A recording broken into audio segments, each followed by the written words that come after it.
بارش کے بعد بھی جن لوگوں کے دلوں میں تڑپ شوق تھی کہ ہم علماء کرام کی باتیں سنیں، علماء کرام کے نصائح اور علماء کرام کی قیمتی باتوں کو اور ان باتوں کو جو ہمارے لیے ان حالات میں مشعل راہ کا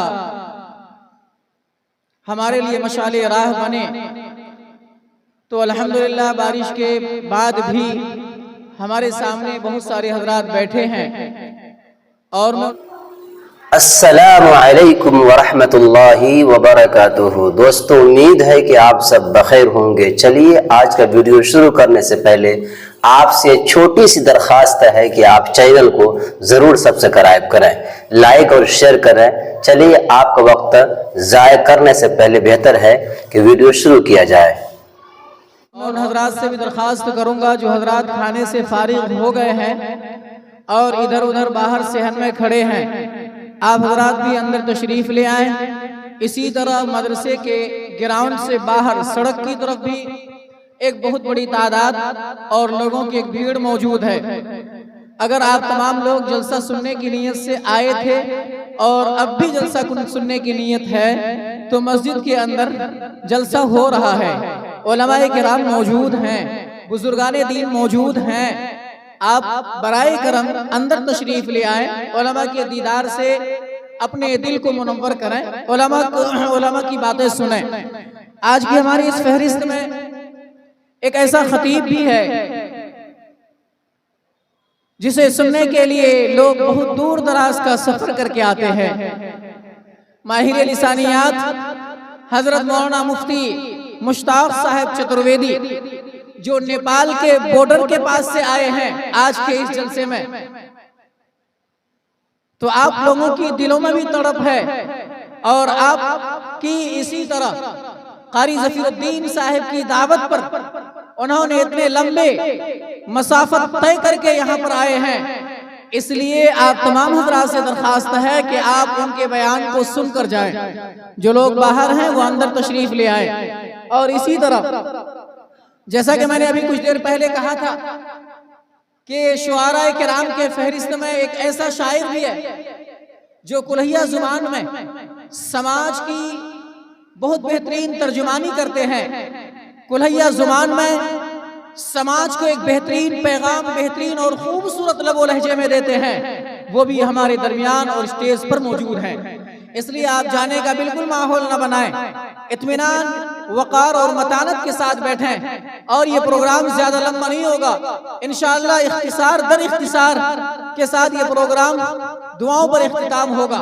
اب میں بلا تمہید کے اور بغیر کسی تاخیر کے آواز دے رہا ہوں حضرت مولانا قاضی عتیق اللہ صاحب قاضی شہر ارریہ کو کہ حضرت والا آئے اور 10 منٹ میں اپنی قیمتی باتیں اور مفید نصیحتوں سے نوازیں۔ العالمین والصلاة والسلام علی رسولہ الکریم، اما بعد، اعوذ باللہ من الشیطان الرجیم، بسم اللہ الرحمن الرحیم۔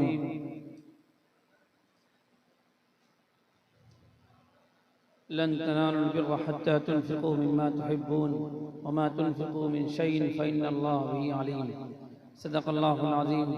وقال النبي صلى الله عليه وسلم: إذا مات الإنسان انقطع عنه عمله إلا من 3: أو صدقة جارية أو علم ينتفع به أو ولد صالح يدعو له، أو كما قال عليه الصلاة والسلام۔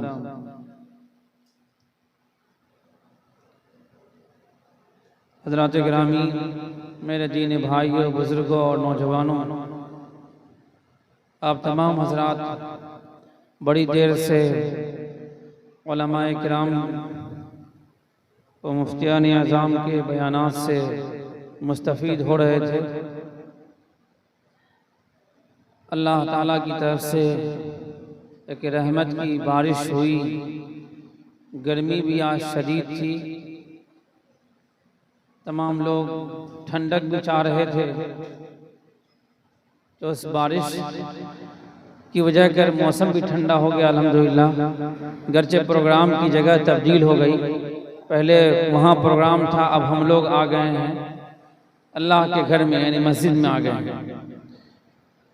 جتنے حضرات باقی ہیں، جو حضرات یہاں جمع ہیں، آپ تمام حضرات بہت ہی قابل مبارکباد ہیں کہ بارش کی فکر نہ کرتے ہوئے بارش بہت سارے لوگ ہیں جو بارش کی وجہ کر چلے بھی گئے، جو آنے والے تھے وہ بھی نہیں اب آنا چاہیں گے کہ موسم ٹھنڈا ہو گیا، اب سونا ہی چاہیے، لیکن آپ لوگ جم کر کے بیٹھے ہوئے ہیں۔ یہ سمجھیے کہ اب آپ ہی لوگ ہیں جو کریم ہیں، اتنے ہی لوگ ہیں جو بات آپ سنیں گے اپنے ان بھائیوں تک پہنچائیں گے جو بھائی یہاں نہیں ہیں، جو غائب ہیں۔ اگر آپ نے ان تمام باتوں کو جو علماء کرام نے پہلے بتلایا ہے اور آپ بتلائیں گے، اگر ان باتوں کو اپنے عمل میں لے آئے اور ان باتوں کو گاؤں میں اور سماج میں اور علاقے میں جا کر کے اگر آپ نے ان باتوں کو پھیلایا، یقین مانی کہ پروگرام کامیاب ہو گیا۔ حضرت مولانا مفتی حسین احمد ہمدم صاحب دامت برکاتہم بارش سے کچھ دیر پہلے، بارش جو شروع ہوئی ہے اس سے کچھ دیر پہلے حضرت کا بیان چل رہا تھا، حضرت مفتی صاحب کا۔ جو یہ مہینہ چل رہا ہے اسلامی اعتبار سے ذی الحجہ کا مہینہ ہے اور یہ قربانی کا مہینہ ہے۔ ہم لوگ 4 سے 5 دن کے بعد وہ منظر بھی دیکھیں گے جو عید الاضحیٰ کا ہوگا اور اسی طرح قربانی کا ہوگا۔ قربانی کے تعلق سے حضرت مفتی صاحب نے بہت ہی عمدہ نصیحت فرمائی اور آپ تمام لوگوں کو بتلایا بھی کہ جو لوگوں میں غلط فہمی رہتی ہے کچھ باتوں کو لے کر کے، وہ انہوں نے بہت ہی کم وقت میں آپ لوگوں کو بتلایا کہ ایسا نہیں ایسا ہے۔ واقعتاً لوگ پوچھتے بھی رہتے ہیں۔ ایک دارالقضاء کے قاضی ہونے کی حیثیت سے میرے پاس بھی کئی کالز آتے ہیں، میاں بی بی کا تو معاملہ آتا ہی آتا ہے، لیکن یہ کال بھی جب جیسے ہی ذی الحجہ کا مہینہ شروع ہوتا ہے لوگوں کے کال آنے شروع ہوتے ہیں کہ یہ بتلایا جائے کہ میرے والد صاحب آج کل کی بات بتلا رہا ہوں، ایک صاحب نے فون کیا کہ بیٹا قربانی کر رہا ہے، باپ قربانی نہیں کر رہا ہے، قربانی تو اس کی ہوگی ہی نہیں۔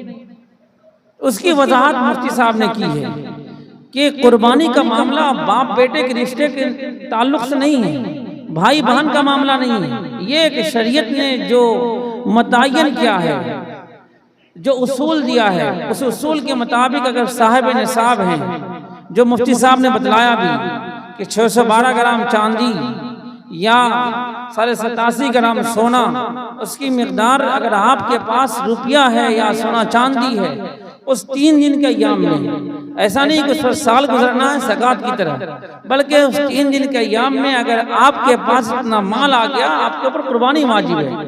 آپ باپ کی حیثیت سے ہیں، اگر آپ کے پاس مال آ گیا آپ کے اوپر قربانی واجب ہے۔ بیٹے کی حیثیت سے آپ کما رہے ہیں، آپ کے پاس اتنا مال ہے، آپ کے اوپر قربانی واجب ہے۔ بیوی ہے، اس کے اوپر اگر اس کے پاس اتنا مال ہے اس کے اوپر قربانی واجب ہے۔ شوہر کے پاس نہیں ہے، شوہر کے اوپر قربانی واجب نہیں ہوگی۔ اور اکثر ہوتا بھی ہے، لوگ گھر میں ہوتے ہیں، سونا چاندی بہت زیادہ عورتوں کے پاس ہوتا ہے، لوگ سمجھتے ہیں کہ اگر گھر والے بھی کہتے ہیں کہ گھر کے مالک تو آپ ہیں، اب بیچارے کے پاس جو شوہر ہے ان کے پاس کچھ بھی مال نہیں، اگر مال ہے بھی تو اس نصاب کو نہیں پہنچ رہا ہے، دیکھا جائے تو وہ صاحب نصاب نہیں ہے، اس کے اوپر قربانی واجب نہیں ہے۔ اگر قربانی واجب ہے تو وہ بیوی کے اوپر قربانی واجب ہے، لیکن بیوی بھی یہ سمجھتی ہے اور گھر والے بھی سمجھتے ہیں ارے نہیں ان کو کرنا چاہیے، تم گھر کے گارجین ہو، نہیں یہ معاملہ نہیں ہے۔ یہاں شریعت نے جو نصاب مقرر کیا، جو اصول دیا ہے، اس کے مطابق ہم کو قربانی کرنی ہے۔ یہ نہیں کہ ہمارے اوپر واجب نہیں تھا یا ہمارے پر واجب تھا، صرف اپنے باپ جو مرحوم تھے، جو دادا مرحوم تھے ان کی طرف سے کر لیا کافی ہو گیا، نہیں ہوگا، قربانی نہیں ہوگی، یہ سمجھ لیجئے باتوں کو، آپ گناہگار ہو گئے۔ اس لیے جو مفتی صاحب نے بتلایا اگر آپ کو یاد ہے انشاءاللہ اس پر اگر آپ لوگوں نے عمل کر لیا یقین مانیے کہ آپ کو قربانی ہو جائے گی۔ اور جس علاقے میں اس سے ہٹ کر کے قربانی ہی کے تعلق سے ایک بات اور کہنا چاہتا ہوں، جس علاقے میں اور جس محلے میں ہم لوگ بیٹھے ہوئے ہیں یہ علاقہ ایک فتنہ سے جوجھ رہا ہے، وہ آپ لوگوں کے علم میں ہے، فتنہ شکیلیت کا معاملہ۔ اس میں یہ بھی ہوگا، ہوتا ہے کہ میں نے ابھی سنا بھی اور لوگوں نے بتلایا بھی، کچھ دنوں پہلے کا معاملہ ہے، 2-3 مہینے پہلے کا معاملہ ہے کہ میڈیکل کیمپ کے ذریعے سے وہ اپنا کام کر رہے تھے. جو بھولے بھالے لوگ ہیں، سیدھے سادے لوگ ہیں، وہ سمجھ رہے تھے فائدہ پہنچا رہا ہے. ارے ہم کو کیا ہے، سردی زکام بخار یہ جا کے دوا لینے میں کیا حرج ہے، ہم کو چیک کرانے میں کیا حرج ہے. نہیں، آپ دیکھیے کہ وہ اسٹال کس کا لگا ہوا ہے. اگر آپ کو معلوم ہوا ہے کہ یہ کسی اور کی طرف سے لگا ہوا ہے، کسی فتنے کا شکار والا معاملہ ہے، اسٹال پہ نہیں جائیں گے. اگر نہیں جائیں گے وہ فالو ہوگا، وہ بھی سمجھے گا کہ نہیں یہاں نہیں ہے، ہمیں نہیں جانا چاہیے. ہمارے بہت سارے احباب، بہت سارے لوگ جو اس علاقے سے تعلق رکھتے ہیں، رامپور کا جو علاقہ ہے، آپ تمام لوگوں کو معلوم ہے کہ ایسا گھرانہ ہے جو اس سے متاثر ہے، جو لوگوں کو بھی متاثر کر رہا ہے. آپ لوگوں کو اس پر بالکل نہیں آنا ہے. کبھی بھی ان چیزوں کے ذریعے سے وہ آئے. میڈیکل کیمپ کا معاملہ پہلے تھا، لیکن اب آئیں، قربانی کے جو ایام چلیں گے، اس میں بھی آپ کے پاس کہا کرے آپ غریب آدمی ہیں، آپ غریب نہ بھی ہیں، ارے میں آپ کو ایک مال دے دیتا ہوں، میں آپ کو جانور دے دیتا ہوں، آپ قربانی کر لیں. آپ تحقیق کریں کہ مال کہاں سے آیا ہے، یہ ضرور تحقیق کریں. تحقیق اگر نہیں کریں گے پھر آپ پھنس جائیں گے. مال کہاں سے آ رہا ہے اس کی تحقیق کریں. ارے گوشت تو روزانہ مل ہی جاتا ہے کھانے کے لیے. بھائی گوشت کے چکر میں ہم اپنے ایمان کا سودا نہیں کر لیں گے نا. 400-500 روپے کے چکر میں ہم ایمان کا سودا نہیں کر لیں گے. اس لیے ضرور تحقیق کریں گے کہ مال کہاں سے آ رہا ہے. لوگ دے رہے ہیں، دینے والے دے رہے ہیں، آیا ہے لے لو گوشت وہاں سے، وہاں پر قربانی ہو رہی، لے لو وہاں پر سے. نہیں، تحقیق کرنی ہے.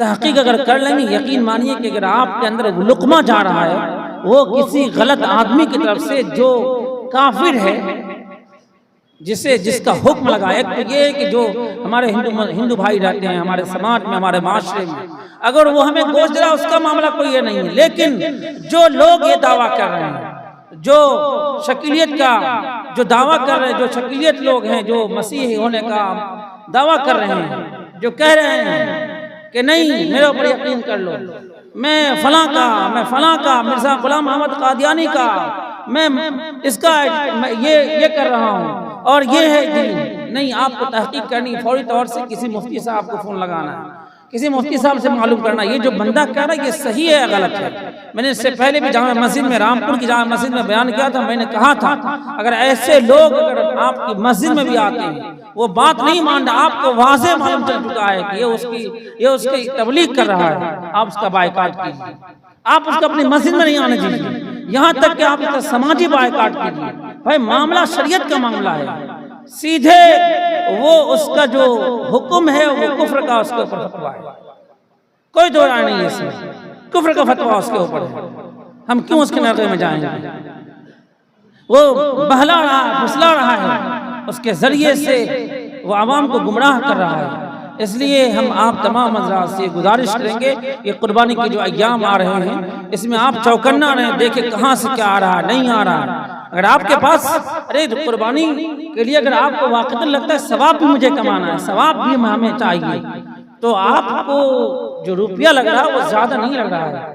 2000-2500 جو روپیہ آپ ایسے ہی بھیج دیتے ہیں، وہ روپیہ لگا کر کے قربانی میں حصہ لے لیجیے. اگر آپ صاحب نصاب بھی نہیں ہیں، میں ایک بات کہہ رہا ہوں، صاحب نصاب بھی اگر آپ نہیں ہیں، آپ اتنا روپے لگا کر کے ایک حصہ لے لیجیے نا.